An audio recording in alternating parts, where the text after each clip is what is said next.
Ma, Oy, good morning. morning. Ano ka?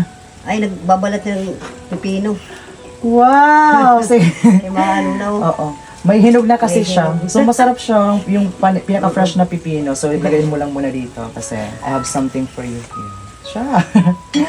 Wow, ang sarap nito. Grabe. So, narito yung supply natin. Yung bigas na good for, ano na siya, 1 month. Tapos ito. Good for 2 months. Yung pabili sa mga bata. Piling mo ito. Oo. So, by the way, ngayon ay, syempre bilang mga anak guys, nakikita natin kung ano yung wala dito sa kusina, di ba?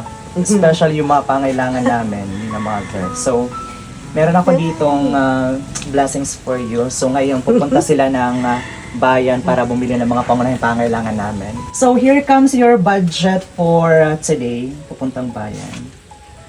Sure. 1,000.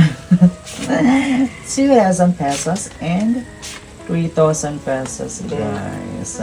Pambili ng mga pangunahing pangailangan din po namin. Thank you very much po talaga, Lord, for all the Thank you blessings. po, And of course, Lord.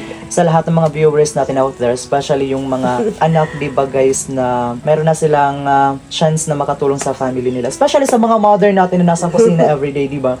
Ang hirap talaga pag walang-wala tayo or kung ano yung mga wala dito sa kusina. So, deserve ni mother na matulungan din po natin siya, malalayan sa mga pangunahing pangailangan po namin dito sa kusina, di ba? As a mother kasi, sila yung nagpo-provide every day and sila din po yung nagbabudget ng mga pangailangan namin. So pag walang budget, so mahirap Walang talaga, budget, di ba? oo. Especially kapag walang umahalala sa kanila.